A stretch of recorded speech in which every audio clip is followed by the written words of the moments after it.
Okay, let's finish up talking about the first decade and a half after World War II. And we talked about the booming economy, boosted in part because of the full economy of the war years, but also by the GI Bill that we talked about. Talked about the political strife caused, not really caused by President Truman, but President Truman raised an uncomfortable truth that there was a two-tiered society in which African Americans were discriminated against in many, many ways through the Jim Crow system, and that the war had high-pointed some of those things. And Truman tried to address those things and met with some stiff opposition that would sort of simmer for a while, and we'll talk about how that developed at another time. We also talked about the growth of suburbs, the building boom and the baby boom, and combined to create a ring of residential communities around major cities with small, relatively affordable houses that were built, and those small suburban houses around the major cities consisted of upwards of 85, almost 90% of the structures built in the 1950s. And we started to talk a little bit about technical advances, scientific improvements. And the first one we talked about was medicine. We talked about antibiotics that had been developed during the war, but we spent a lot of time talking about the defeat of polio. We're living in a time of a pandemic right now in which can we go back to school? Can we go back to work? What if everybody gets it? What if people die? What if millions die? What if we control it by distancing ourselves? What can we do? Well, what they did in the 1950s, eventually, after many, many years, is develop a vaccine, and that's probably going to be the thing that helps us get past the coronavirus, and it finally got them past polio. We talked about how people couldn't walk, really, and as quadriplegics, people couldn't move at all, couldn't breathe at all without the help of so-called iron lungs. And you can just see how many iron lungs there were. Jonas Salk in 1955 and Albert Sabin in 1959 developed two different types of polio vaccines. And in fact, the last big year of polio cases was 1960. There were 58,000 cases, give or take, in 1952, but by 1970 there were about 3,200 in 1960, and by the 1970s polio was basically extinct in our country. The other technical area was in the area of electronics. And in 1946, the Army had developed ENIAC, a large computer. And you see that room is the large computer. So when you think about in your back pocket right now, hopefully it's in your back pocket while you're watching this, you have a computer that can do more computing than ENIAC could back in 1946 in your cell phone. So we've come a long way in miniaturizing and advancing the computer, but this is really the start of an era. The start of our era, which is the electronic era, starts as an outgrowth of World War II. It was known as the giant brain, and it was a giant. And there you can see computer banks.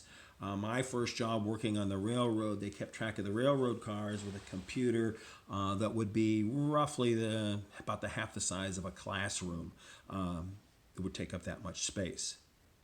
There was ENIAC, and there were various descendants. UNIVAC was a very famous mainframe computer in the 1950s, and it was given a lot of data. And it ended up predicting that General Eisenhower was going to win the election. And when General Eisenhower did win the election, it was considered this is some sort of voodoo. This is miracle. This machine has understood what's going on and made a prediction that was correct. And it caused everyone to sit up and take notice of the potential of computers and just in everyday kinds of things. There are computer stations, as you can see, in the middle of the 50s. And you see how big the units are. Transistor radios, which was the way to miniaturizing radios, were also introduced. Work computers were introduced. The space race. Now, the space race is intimately tied to the Cold War. Both the United States and the Soviet Union had atomic weapons by the middle of the 1950s, and they delivered those weapons by airplanes, by this point, jet airplanes. But is there a better way? Is there a stealthier way to do that? And one of the ways they wanted to be able to do that, and what was feared when the Russians launched their first satellite that went around the Earth called Sputnik, was that you could use these satellites to have warheads and you could be attacked at any time from space. 1958, we launched our first satellite that went around the Earth, the Explorer.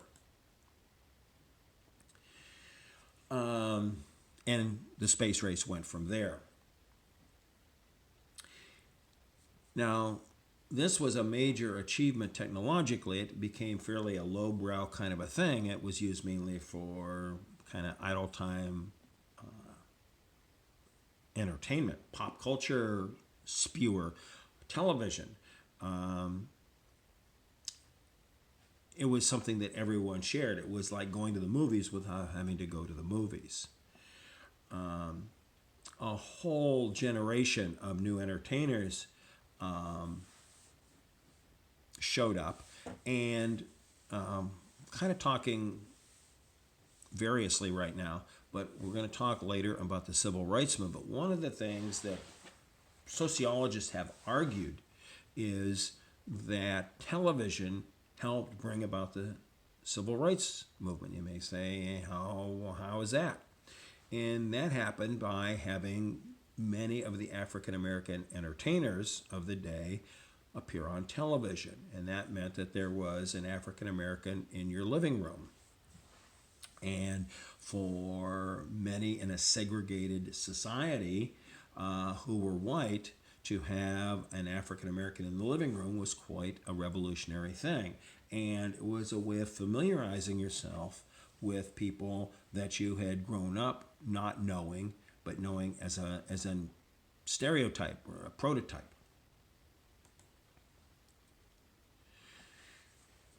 In 1947, 2 years after the war, there were 40 million radios in the United States, and there were about 44,000 television sets. 30,000 of those were in New York City. Television networks began right after the war in 1948.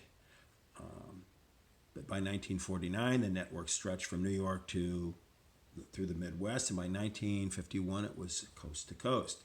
And in fact, in the old TV broadcast, they would say, coming to you coast to coast. It was an achievement, and they were proud of it.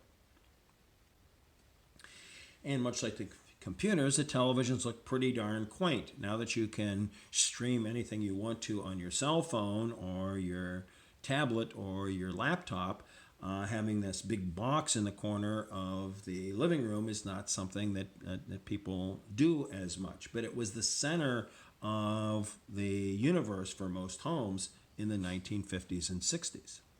It was an afternoon babysitter. It was a morning babysitter. It was what kids grew up with.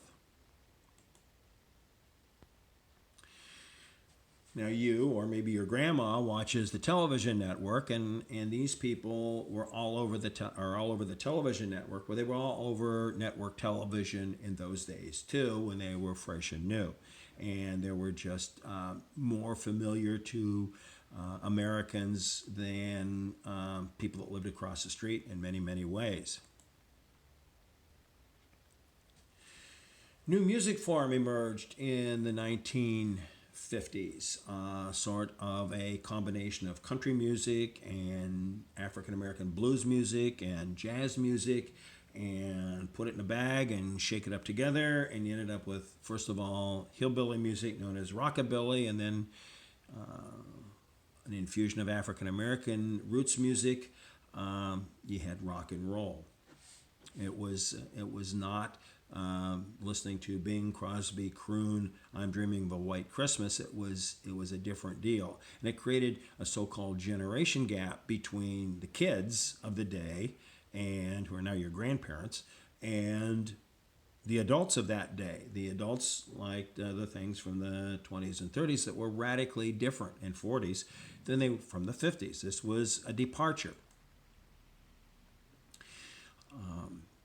Radio became a way to amplify the rock and roll music, and there were stations that were nothing but rock and roll stations. When people listened to radio rather than Spotify, stations like WMMS in Cleveland, or as you can see, WJW radio in Cleveland, were rock and roll stations. Elvis Presley, some of your grandmothers may like him as well.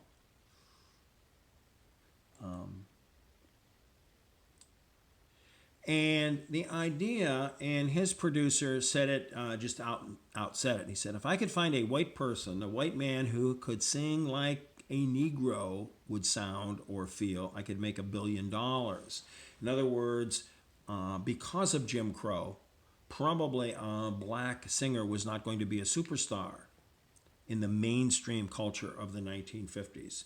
But the sound could be if it came out of a white person's mouth, and Elvis Presley was that person. And they did make $1 billion. That doesn't mean that African American artists did not become stars, and this is also important, an important breakthrough, because these were stars not just to African American kids or audiences, but to white kids and white audiences as well. And that was something that was not new, but it was more widespread. Those are just two stars of the 50s.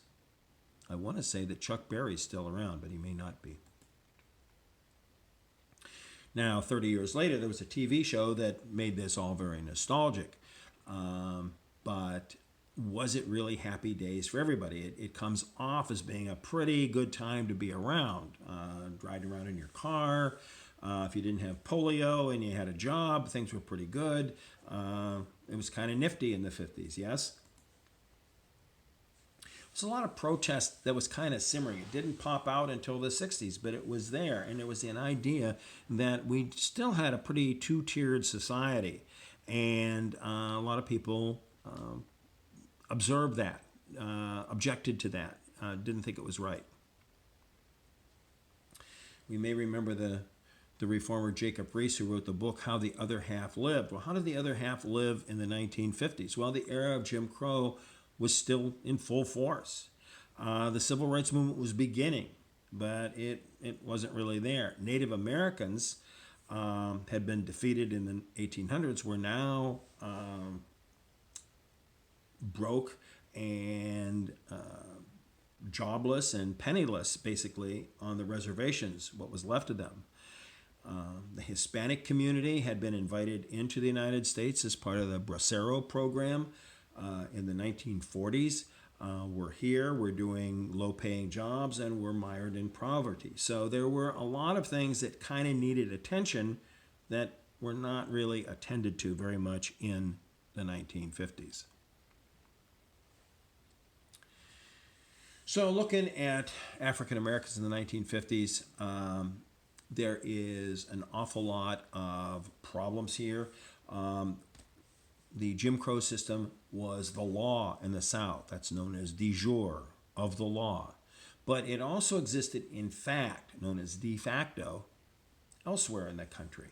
And so there was a lot to correct, whether it was legally or just the way people lived their lives, to have not this two-tiered prejudicial type society. In the North, there were African American neighborhoods that were strictly segregated. We've talked about Harlem in the past, but the east side of Cleveland, Inkster in Detroit, south side of Chicago, the Watts area of Los Angeles, every major city had its black neighborhood, and it was strictly segregated, no differently than segregation in the South. So they began to call these as black ghettos. That is, a ghetto started in Europe where only certain people, Spanish people, or more obviously Jewish people, could only live in this certain area. Now we had areas that were black neighborhoods exclusively, and they were, in that sense, a ghetto, or at least that's what they were called. So when was this going to change? There was a very famous play called A Raisin in the Sun, which depicted the frustration of an African American trying to get ahead. He just wanted to get a job. I just want to do a job, and I can't get a job. When is this going to change, or is there going to be an explosion, some sort of conflict? Well, there was the civil rights movement that led to some conflict that was it was on the stove and it was starting to simmer, but it hadn't boiled yet.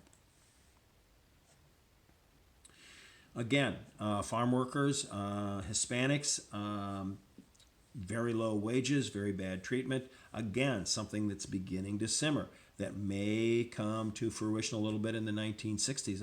A farmers, especially a migrant farmer workers movement. Native Americans served a distinction in World War II. I will post for you, I'm not going to play it now, although there's a link on the notes that I'm going to give you, the Ballad of Ira Hayes, in which a war hero comes back to poverty and early death. So there's much to be addressed in terms of Native Americans who had been terminated, that is, they no longer recognized tribal governments, or didn't want to, the government didn't. Hispanics and African Americans.